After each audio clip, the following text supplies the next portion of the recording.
Hello, thanks for coming to my talk. So this is obviously part of the DDD conferences. 2020 hasn't quite been what anyone really expected from the year. So we're doing this online, and it's going to be a bit different from years previously. Andy's on the call as well. He's kindly volunteered to be my producer today. So what he's going to do is monitor the chats. If there are any questions, he's going to interrupt me, and give me a shout, and hopefully I can answer as we go through. So I've been coming to DDD events for years. Started when I was junior dev, and have got so much out of them for years in the past because they're so relaxed and comfortable, and just a really nice culture and atmosphere. I never dreamt I would talk at a conference, and this is my second one. And the reason I've done that is because of these codes of conduct, and because everyone's so welcoming, accepting, and just being kind and considerate to others. We're online this year. We've got social media and so on and so on. So please, let's keep the values that make this conference so special. Again, it's a slightly different year. There are lots of different things going on. So this year we're fundraising for the National Museum of Computing. So if you enjoy any of the talks today, please feel about making a donation. The sponsors, I see the same names on this slide over and over and over again. Same companies getting behind, supporting the conference, supporting the what we're trying to do. So I want to give a massive shout out to everyone on that slide who's helped. A rather unusual year happened, so thank you very, very much. Finally, before I crack on, we're social, we're online, we've got a hashtag, we've got Developer Day. I can see that's it's already going a lot. So I would please say, if you're enjoying the talk, if you want to ask any questions, if you want to say you're participating, use those two. Also, please feel free to tweet me. I've got mine on my own slide, so please feel free to get in touch. This is quite special this year because the more people tweet, the more people get involved in Twitter, the more people can see the conference going on and can dial in from anywhere in the world, and we'll pick this up. So actually your tweets and your conversations and your feedback make the conference bigger and bigger and snowball through the day. So hopefully that'll work really well. So when I told my family that I wanted to do a talk on people skills, they laughed. I'm not a natural people person. I'm not an extrovert. I'm a geek. I don't have some secret trick to make people like me. So this is why I wanted to do this talk, because it's something that I've found quite hard. It's something that I've had to really work at. I wanted to lead teams, and to do that, you need to understand people, and you need to be able to work with and coach people. So I wanted to condense some of the things I've been learning and I've been reading and try and put them in a 42-minute presentation to share, to show that actually this isn't about being a natural people person. These are about skills. These are about things that you can learn and we can all pick up. So the way I'm going to try and do this is try and split into five chunks. So I'm going to talk about the underlying hardware that makes up all sorts of people. I'm going to talk about what motivates people, how to lead people, and then we're going to do a bit on communication, both verbal and non-verbal communication. So the first thing you need to understand if you want to think about people is that we are all cavemen, right? So the first mammals appeared about 210 million years ago, but up until about 12,000 years ago, we were all still living in caves, hunting woolly mammoths, running away from saber-toothed tigers. So from an evolutionary point of view, as a species, we are still the same people that huddled around campfires and ran away from grizzly bears. Nothing's actually changed. So if we're talking about the hardware, we've got a system and a biology that's designed to keep us alive in a really scary prehistoric time. So if we want to understand how we behave and how we interact and how all this works today, go back to the caveman and understand how the caveman worked. So we've got I've called it a cocktail of hormones that run around in our system that's all designed to help us in this prehistoric time and to keep us alive and to keep the tribe alive and the people around us. And this influences everything we do today. So the first of these hormones is dopamine. So Dopamine is all about its rewards. So it's given to us when we meet a goal, when we do something that we achieve something. It helps our ancestors with very short-term objectives, sort of reaching that river or catching that next antelope or something like that. But dopamine backfires on us quite a lot today. So we get a little hit that every time we get a little like on Facebook, every time my iPad twings up and says, "Oh, somebody's enjoying this talk," we get a little hit of dopamine. Gambling, alcoholism, all this is driven from this dopamine reward drug. It is very useful for helping people meet goals, but it's also very competitive. Serotonin is all about pride. And pride's a bit of an interesting one because you can be proud of something you've done, but you can also be proud of what we and our tribe have accomplished. So it can be a very social hormone, and it can help bind, our caveman tribe together and keep people, lucky and proud of our accomplishments. But it can also make people a little bit selfish.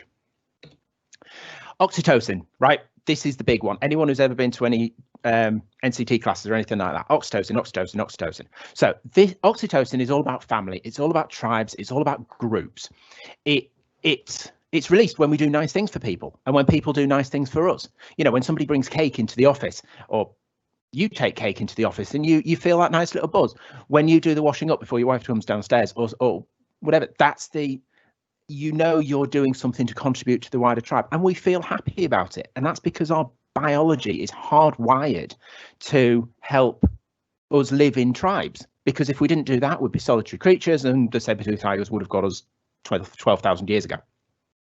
So it's also the hormone mothers and babies, when babies are born, the mother gets a massive hit of oxytocin, and it helps that bonding process. It biologically binds mums to their babies. Less extreme example, it's why you feel good if you help an old lady with a shopping bag, socially distant this year, of course. Endorphins are kind of nature's painkiller. So they are why we ran after the antelope and why we tracked down the mammoths, on and on, even though running hurts. It's the painkiller that makes us feel good, even though we're exercising, because otherwise we'd have all starved to death and we'd have sat around the fire and nothing would have happened. This is what drives things like runners' highs, gym bunnies. I've got in my notes. People today, it helps the achy muscles, and it gives you that buzz when you exercise. So the final one I want to talk about is cortisol. Cortisol is about stress. So when cortisol fires in your bloodstream, it shuts down all those non-essential systems, and it really gets the caveman ready to fight or flight. It's really interesting because it's the one when your hair stands up on the back of your neck, when you're feeling nervous, it's kept us alive. If we thought we saw something that was going to kill us sneaking up in the grass, it shut down everything our bodies didn't need so that we were ready to run away from that saber-toothed tiger. It shuts down everything from immune system, sex drives. It pulls all the happy thoughts and just basically says, I'm ready to get out of here. But this really backfires today because, back in the past, you might need that for half an hour. You might need that while you kept yourself alive, because we don't need an immune system if we're about to be eaten.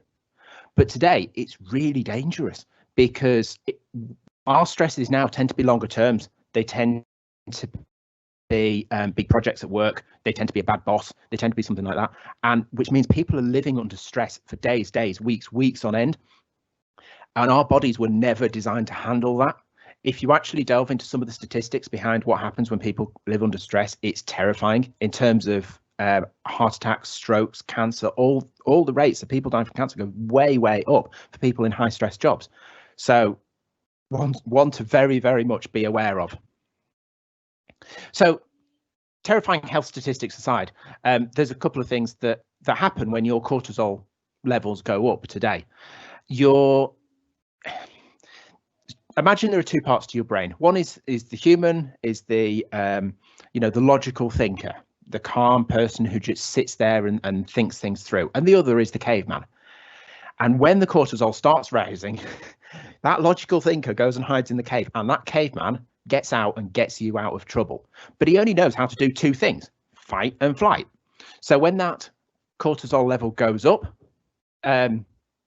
you tend to either run away or charge headlong into that fight. It's also known as silence and violence, depending on which books you're reading and which different topics.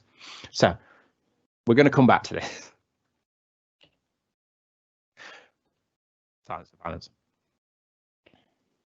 So what about the software? Because, you know, obviously we've achieved so much. You know, this is 2020. How are we managing today, even though I'm saying we've got the fundamental biology of a caveman?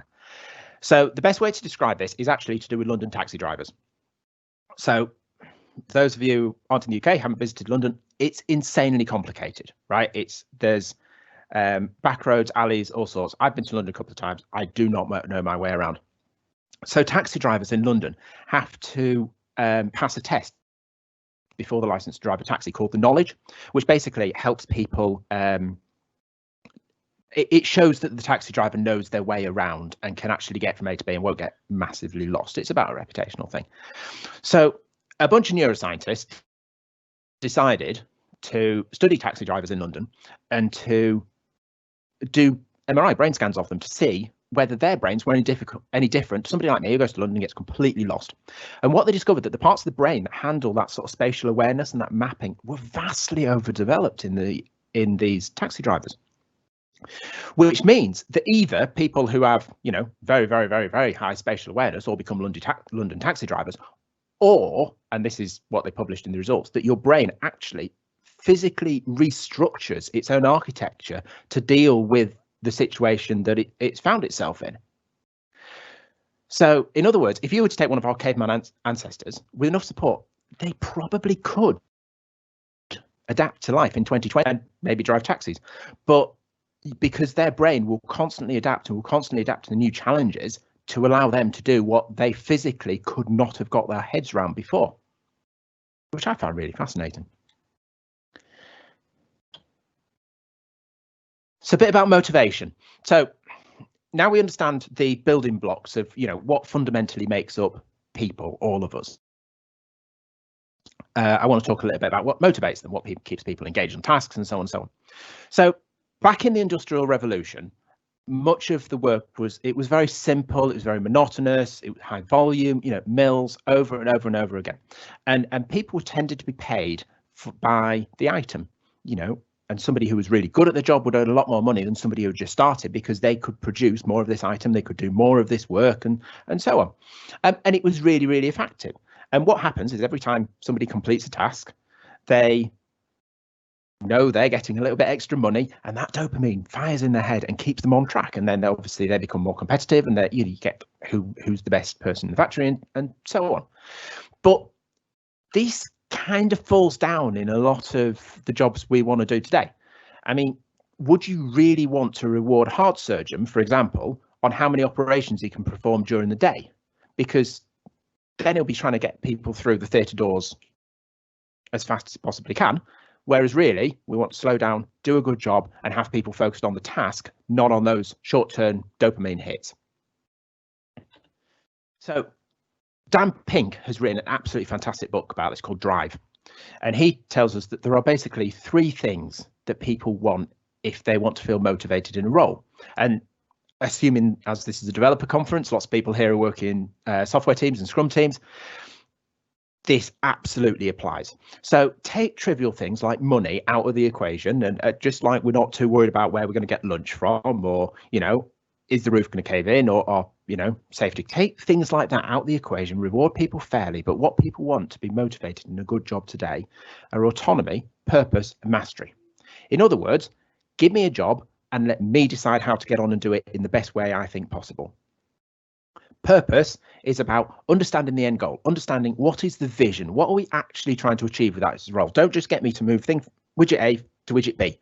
Tell me what I am doing. Tell me, get that oxytocin fact. Tell me what good I am doing for people, for the world. And mastery is for the opportunity to continue to get better and better and better at that until you've hit mastery. And that comes through repetition and the autonomy to improve, knowing why you want to do it because of the purpose at the other side. So I think this is absolutely key for anyone working in our industry at the moment, because we want Scrum teams to have autonomy. We want them to be connected to the customers and to the stakeholders and to understand why they're doing the work. And we want them to be self-organizing teams who can gain the skills that they need to turn that increment into value. Habits and willpower. So your brain is one of the most powerful systems the world has ever seen. It can run your body for 100 years. It can beat your heart over and over again for all that time. It ups it when you need more oxygen in your bloodstream. It lowers it when you relax. You can use it to drive cars, design building, build software. But a lot of these things you do automatically. You really don't think about it. You don't have to think, I'm going to beat my heart now. It would be too much. So what our brain does is it has an autopilot, and you can program it, and it takes care of lots of these things for you. You would go absolutely bonkers if every single thing you did through the day you had to think about. I did not think about what I had for breakfast this morning because I have the same thing for breakfast every single day. It's a habit. It's part of my routine. I carry on. So this is all well and great, and it's fantastic, but we inevitably develop habits we don't like, such as having too much breakfast every day, having the wrong things for breakfast every day. And sometimes we want to form and break habits, and this is really hard. So the idea of the glass of water is because it turns out whenever you want to go against one of your habits, it takes willpower, and willpower is finite. Willpower is you only get so much through each day, and it needs to be recharged. So if you're focusing on eating healthily, you're not going to be focused on that 5 a.m. start or going to the gym or learning the guitar or all these other things that you want to do. You've only got a certain amount of willpower to do. So actually, there's a very simple trick. If you want to break a habit or create a habit, all you need to do is change the amount of willpower that's required to deliver it. So for example, if you want to do more reading, the easiest way to do this, and I've done this and it does genuinely work, the easiest way to read more is that seat you always sit in every night, put your book next to it. If you want to order less takeaways and eat that little bit healthier, delete the takeaway number from your phone. I guarantee you will order less takeaways by the simple fact that you have to look up the number online. That much energy will swing your daily routine. And obviously, if you do that more and more and more, habits are formed over time, the less energy. And before you know, it doesn't take any willpower because that's what you do. You always sit in that seat and you always pick up your book. Fine. Leadership. So putting some of these pieces together and knowing about cavemen and knowing about the prehistory and so on, how do we use this knowledge to be a good leader? It turns out it's actually quite straightforward. So historically, leaders were the alpha males of the tribe. They were the biggest, strongest members who would stand up and they would fight to protect the people in their tribe. So tribe members never resented the fact that they got the best bit of the mammoth because they knew that when the time came and when the other tribe came over the hill, that leader would stand up and he would defend them, or she would, but traditionally alpha males. So if you want to be a good leader on a software team, that's the key. You need to support the people around you. Get that oxytocin flow. Do nice things for the people on the team. Think of all the opportunities that 2020 has thrown at us and all the challenges that everyone you work with has had. That's why it's been so important to have good leaders in our organization, because people have needed that protection. People have needed looking after, and they've needed people stepping up and saying, it's fine. You've got stuff you need to look after today. We can work something out.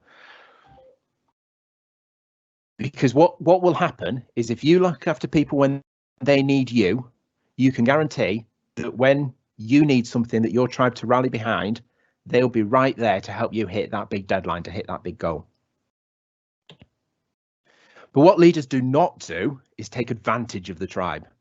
Nobody respects the leader who takes all the perk, who takes the highest salary, who drives around in a sports car, who doesn't defend the tribe when they're in trouble, who doesn't defend the team. This is why, without getting political, there are some politicians who we don't respect that much, because we know as soon as the going gets tough, they will quit, they will take their salary and their pension and thank you very much, and they'll leave the rest of us to it. Don't be that leader. Be the leader who's constantly supporting and looking after the team. The other thing leaders do, which is so important, is they build that feeling of safety. There are countless talks about safety on the internet. I seriously recommend you look some of them up. If you haven't read it already, The 5 Dysfunctions of a Team, absolutely brings home why creating safety in teams is so important. The high level is, though, if you want a team to work together, you want people to be able to share their strengths and weaknesses. And if people aren't comfortable admitting something, actually, I am really not good at here, can somebody else pick that up? You're never going to get the best team dynamic of the best people working on the best work. So what you need to do as a leader is actually make it okay for people to say, yeah, might need a bit of help with this one. That's what the daily stand-up's there. But if everyone's looking around thinking, oh, I can't let the boss hear me that I don't know anything about SSRS packages or, whatever it is. So the way we do this is we share our own weaknesses. We are perfectly open and honest and say, got this meeting coming up, need to talk about this, don't know anything about it, is anyone free to help me? Demonstrate that it is okay to be vulnerable in certain circumstances. And then your team will rally around you because you've been supporting them previously through most of 2020, hopefully.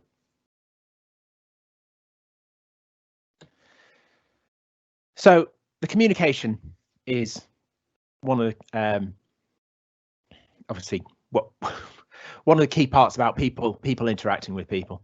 So communication, non-verbal communication, is basically about everything we do with words. I've been reading a lot about this recently, and I hadn't realized just how much actually goes into non-verbal communication.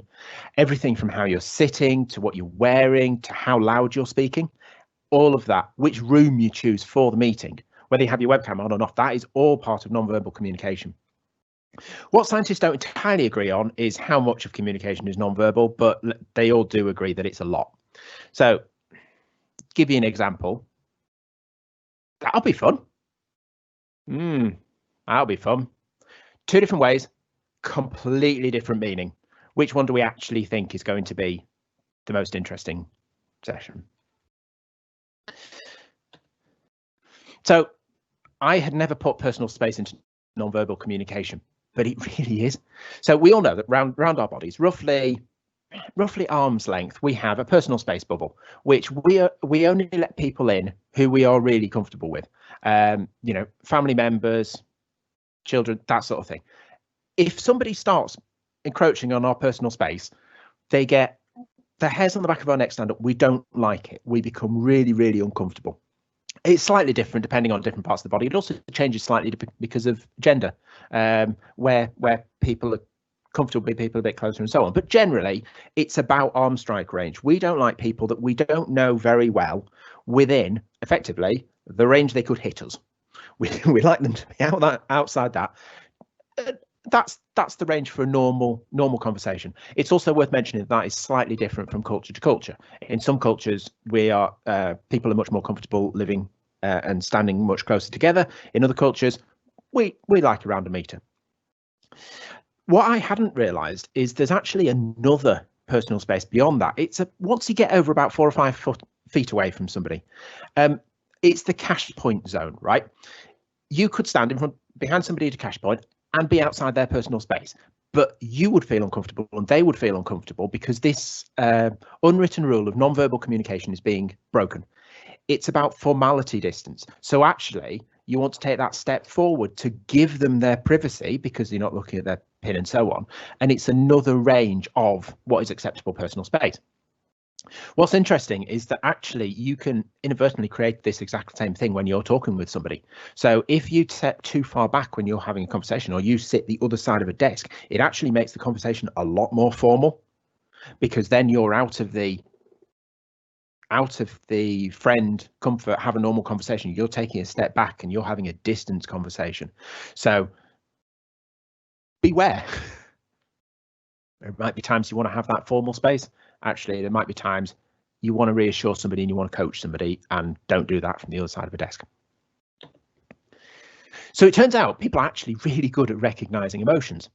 So there's a couple of really interesting things about spotting emotions on people's face when they're talking. One is that they're actually quite universal. So they've done a lot of studies where if you show a picture of an angry person to somebody in America, they'll identify them as angry. If you take them and show that same picture to somebody in Japan, they will also say that is an angry face. So even though those cultures, people have grown up environmentally very, very differently, they still recognize these universal expressions. And these studies were done, I believe it was Darwin. So it was a long time ago. So it's not been influenced by, 20th century technologies, video conferencing, television, that sort of thing. Actually, we are wired to understand and react in those ways for those key emotions. The reason we are good at recognizing emotions is because our nonverbal communication effectively tells our tribe members, remember, we've been built to live in communities. And if we never managed to live in communities, we'd all splintered off and got eaten. So the advantage of being able to read people's emotions is it gives us that distance, and we actually say, they're angry, not going to go and talk to them right now. Oh, they're happy, and so on. And it warns people, acts as this early warning mechanism to try and avoid fights and to try and avoid conflict in a tribe that would drive people apart. So it's quite interesting because the expressions that somebody pulls when they do something almost mirror and almost prepare the body for attack. So, for example, if I raise my voice and I come in really close to you, you know I'm angry, and you know that I'm preparing myself to attack. Equally, if I'm scared, I will take a move back and physically lean away, and that's ready to run. Disgust, you'll lean away. Happy, you tend to get larger, you tend to get bigger, you tend to get more dominant and raise your arms in the air. So it's almost a mechanism of preparing your body for the action it's going to take and communicating to the other person what my intention is, so that they have a chance to react to it before explosions come out of nowhere. So the thing everyone wants to know about nonverbal communication is, what about liars, right? Everyone wants to tell if somebody's telling the truth, because we've seen so many films in Hollywood, and they're lying. They're definitely lying. So what can it tell us about that? Actually, it turns out not very much. So there are two parts of the brain that control putting emotion on the face. One is that fight or flight. It's the stuff we discussed earlier, and it prepares your body for action. The second part is around it takes culture into account. It takes situation into account. So say, for example, I've got to a friend's house and they've cooked me a delicious dinner and they put it down in front of me, and those mushrooms, I hate mushrooms. So my natural reaction will be to go, well, a disgust. I want to move away from it. But then culturally, half a second later, the other part of my brain will catch up and say, I can't do that. I'll insult my friend. They might have spent hours preparing this horrible mushroom thing. I'm going to have to. So what happens is you actually get a flicker, and they call them micro expressions, and it tends to stay on your face for about quarter to half a second. And actually, with a bit of practice, bear in mind, practice rewires the brain and, actually helps us pick up these things. We can spot them. So that flash of emotion that appears and then disappears very quickly it's the honest emotion, then being masked by what's culturally acceptable, or perhaps because we want to deceive somebody. There are other indicators too when somebody's not being entirely honest. If people use more words or less words than they normally would, pausing both with and without. So a pause or a pause. One's filled, one's not. The lead time between when the question is asked and when the answer starts, if that starts to change. But the problem is these only work as a comparison. So if you interviewed a random person, you wouldn't know whether they were using more or less words to talk to you than they normally would. You don't know whether they would normally reply quickly or not. So it only works when that starts to change, whether they're using more or less based on what's typical. The other thing that's worth saying, particularly on this, is that it's not necessarily a sign of deceit. It's more of a sign of increased mental load. So if you were to ask me, what's the name of my cat? I would reply, Nala, straight away, no problem. However, if, for example, I'm giving a talk on people skills and I've got lots of different things going around on my head and I'm wondering whether people are enjoying it or wonder if anyone's actually watching, that's when there's lots of other stuff going on in my head and there's lots of things going on. So my mental load is much, much higher. So I have no doubt that I'm speaking more quickly, that I'm I'm pausing, I'm doing all of those things. And that's not because I'm being deceitful. It's because simply my brain is under a lot more load, a lot more pressure than it normally would be if I was describing what my cat got up to this morning. Clues for spotting dishonesty, but not really definitive proof. It's not. You can normally, with training, get better than guesswork, but we're not talking the lie detectors you see in Hollywood. So a little bit about verbal communication. So we've covered all sorts of stuff apart from the words that actually come out of our mouth. And the most valuable verbal communication is called dialogue. It's that when you are exchanging ideas, when you're challenging each other's ideas, and when you're trying to come up with the best thing, think design sessions, think sprint planning sessions, right? This is dialogue. This is when you can have a conversation, you can honestly come to the best result without. And that's not easy. So what actually happens is inside people's heads, you have this constant battle between the oxytocin and the cortisol, because you want the oxytocin. Yeah, we're a team. I can say whatever. If I say something if I make a stupid suggestion, it'll be okay because we're part of a team and nobody will mind. And I'm just showing a bit of vulnerability and it's not a problem at all. Versus, okay, I'm not comfortable here. I'm not happy. I'm not going to offer this suggestion because this will make me look silly. I don't want to look silly in front of these people. I'm not comfortable with that. So you've got this constant up and down of these two hormones. And obviously we've talked before about how literally bringing cake into the office boosts the oxytocin levels, increase the teamwork, and makes it more likely that people will share, be willing to put forward any suggestion that can be cumulatively built on, rather than climbing up, sitting in the corner, going to one of those reactions. So literally, cake, so important. Take a message. When we get back in the office, take cake. So the goal is that we want to have this open and honest conversation without people feeling like they're under attack. Because when they do, they start going towards, I mentioned it earlier, it's this fight or flight result. The cortisol starts going up, the caveman takes over. Caveman is scared. Caveman will either fight or flight. Now, we don't tend to carry clubs around in the office and start, throwing things at people, but verbally, if you are feeling threatened, you will see you tend to go to either one of these. I go silent. If somebody upsets me, if I feel unsafe, I will literally shrink, go into the corner, fold my arms, and okay, right, fine. Okay. I also know people who don't do that. If you upset them, you know about it. They lean forward, they all the anger characteristics, and they will challenge it because they are not happy feeling unsafe. So when you're in dialogue with somebody, or when you're talking as part of these team sessions, you must always watch for these two emotions. You must watch for people becoming withdrawn or people becoming angry, frustrated, or so on, because that's a sign that they're not thinking with the logical part of the brain that's talking about contributing to the dialogue, keeping the conversation doing.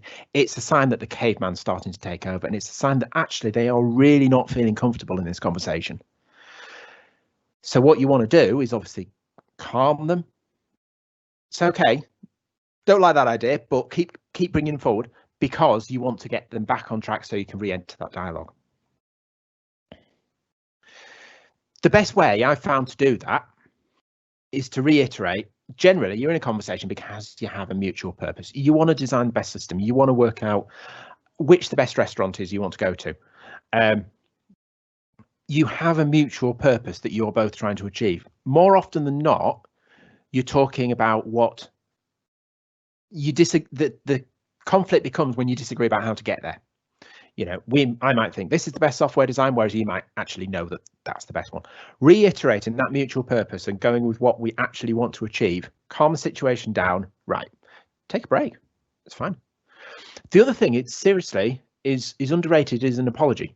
If you have said something that is out of turn, apologize, and it will immediately make people feel better about it. Obviously, never apologize if you haven't actually said something that you don't feel sorry for, because then it comes across as deceitful and actually makes the whole situation worse. And I'm sure it goes without saying, slide at the start, be respectful. Don't somebody's idea might be stupid, but that doesn't mean they are. It means they're sharing what's on their mind and helping the contribution grow. Don't attack. Attack ideas, don't attack people. But what about me? So this is all very well about making other people feel good. What about if I don't feel safe? How am I going to go? And the short, honest answer is it is really hard when you start going into caveman mode, start becoming quite upset. It doesn't matter what he, she, they've said. You can do your best. You can do your best to return that element of calm. Hopefully, somebody who's read similar books to me, maybe seen it, and somebody will help calm you down a little bit. But it is hard. So there's also a real element about stepping back and once the conversation's happened. I read recently that there was an idea that I quite liked, and it's very rarely what somebody says to us that upsets us, but it's something we've got bundled inside which we're reacting to. So, for example, if somebody says, "Oh, that's stupid," or "You're stupid," whatever the example is, it's often not what that person said. It's that actually you're suffering from a bit of imposter syndrome, and you think maybe you haven't earned this place on the team. Maybe somebody in the past has called you stupid, and that's built up inside, and you react in the heat of the moment because you're carrying a bit of emotional baggage around with you. So it's often worth, if you find that you did go into that silent or violent fight or flight mode during that conversation, take a step back, examine the situation calmly with logical brain, not bringing out and hopefully help avoid bringing out the caveman next time. So it's worth just thinking about when you're going back and going through this. The first thing you need to realize is that everyone is the hero of their own story. Our brains actually manipulate and edit bits out of our memories that show us in a less favorable light. If you go back over an argument, you will conveniently forget some of the stuff you said because the other person's. It's kind of a form of cognitive dissonance. Whole different topic in itself. But yeah, basically the brain will disregard with anything that it does not fit in our own worldview. The key to getting rid of that emotional baggage, to try and calm down, to try and not wheel the caveman out next time, is to challenge that. Physically, get a piece of paper, write down, this happened, then this happened, then this happened. Go back, make sure you've actually got all the steps in there. Hopefully there's some Game of Thrones fans on there. This quote for me absolutely sums it up. Sometimes when I try to understand a person's motives, I play a little game. I assume the worst. What is the worst reason that person could possibly have for saying what they say and doing what they do?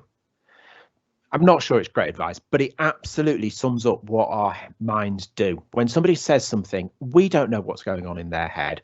We don't know what levels of stress they're carrying around. We also don't know what emotional baggage they've got inside.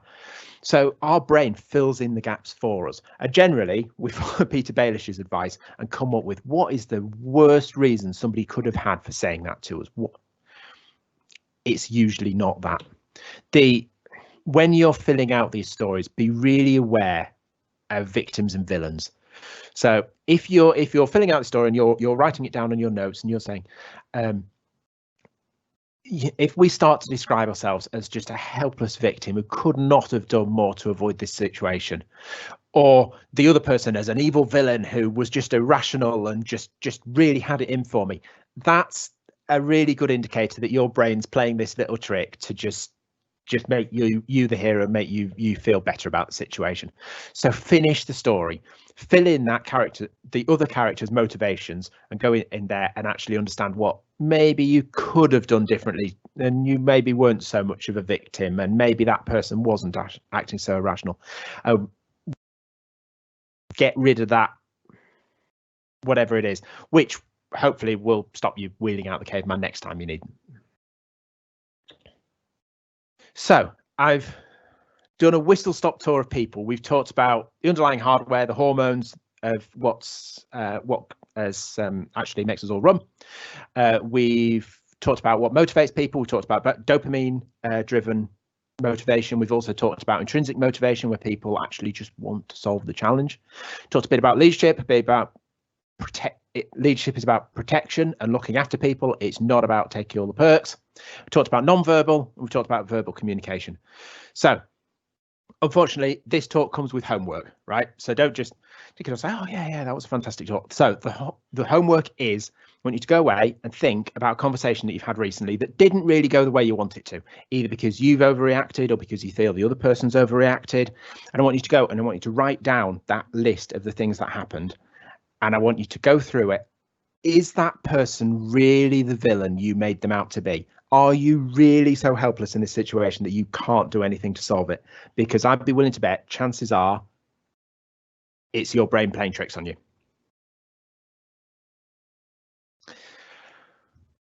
Cool. Andy, have we got any questions? These guys are very good. They totally understood your talk completely. I don't have any questions in the Q&A section. So if you've got any questions, please pop them up in the Q&A section now. Otherwise, we'll leave you in peace to get on to the next session. Right. While people are typing, if people are typing, obviously, please feel free. Drop me a tweet. It's Ardley on Twitter. More than happy to answer any questions on there. Yeah. I would say follow my blog. I do occasionally write, bit few and far between, but you're more than welcome to. Yeah, or ask anything here. And yeah, thank you very much, and hope you go on to lots of other interesting sessions today. So Proactive Paul has asked, will there be write-ups or transcripts of these sessions? To answer that, Paul, these sessions are being recorded and will be put up on a YouTube channel. Not quite sure when, but they will be put up on a YouTube channel. I'm not sure how we're going to communicate that to you, but there is a developer YouTube channel, so they should be appearing on there at some point. If I'm sure when mine goes up, I will link. So either if you want to get in touch on Twitter with me, or even better, follow the Developer Day account. I'm sure they'll start sharing them when they come up. We're having people saying thank you very much, Adam. Yes, that's good. Great, thank you. Enjoy the rest of the day. Hope you go to lots of other interesting sessions.